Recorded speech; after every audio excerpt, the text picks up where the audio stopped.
Coding phosphate यह NDPS के अंतर्गत आने वाला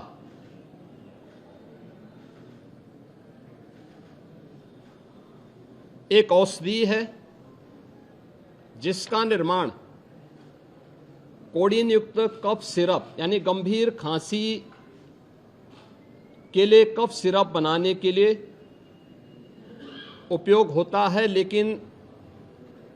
सेंट्रल नारकोटिक्स ब्यूरो के द्वारा इसे केवल उन्हीं औषधियों के निर्माण के लिए आवंटित किया जाता है। इसके लिए उसका कोटा, उसका आवंटन, ये सभी सेंट्रल नारकोटिक्स ब्यूरो के द्वारा तय होते हैं। इस मामले इसकी यह कफ सिरप तमाम जगहों पर नशीले पदार्थों के रूप में इसके दुरुपयोग की शिकायतों के बाद इस पे हम लोगों ने कार्रवाई की थी, क्योंकि अवैध रूप से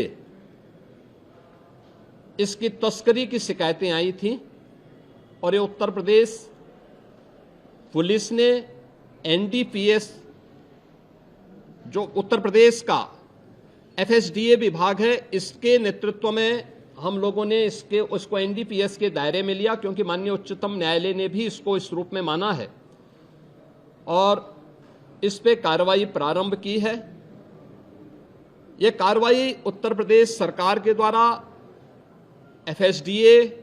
यूपी पुलिस और एसटीएफ इनके द्वारा प्रारंभ की गई है, जिसमें अब तक हम लोग काफी बड़े पैमाने पर इसके अवैध तस्करी के प्रकरण को पकड़े हैं और इसमें व्यापक गिरफ्तारियां भी हुई हैं।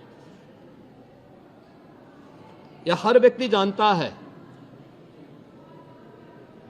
कि हर माफिया के संबंध समाजवादी पार्टी से रहे हैं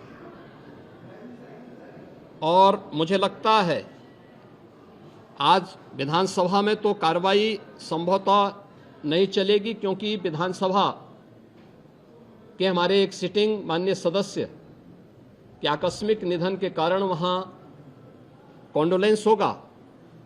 लेकिन विधान परिषद में हमारे विधान परिषद के नेता सदन इस मुद्दे को वहां पर अगर उठेगा तो जरूर इस मुद्दे को वहां पे रखेंगे, अन्यथा हमारी ओर से कोई माननीय सदस्य बाहर भी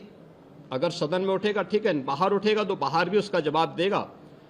लेकिन प्रारंभिक जांच में सामने आया है कि उससे जुड़े हुए जिन अभियुक्तों को एसटीएफ या यूपी पुलिस की कार्रवाई में पकड़ा गया है, उनके कुछ संबंध समाजवादी पार्टी से सामने आए हैं और समाजवादी पार्टी जो अपने कार्य के अनुरूप जिसका जो बदनाम हो चुकी है और पहले से कुख्यात है, इस पूरे मामले में भी उसकी संलिप्तता आएगी। चूंकि एसआईटी, एक राज्य स्तर की एसआईटी इस पूरे मामले की निगरानी कर रही है, जिसमें यूपी पुलिस, एफएसडीए,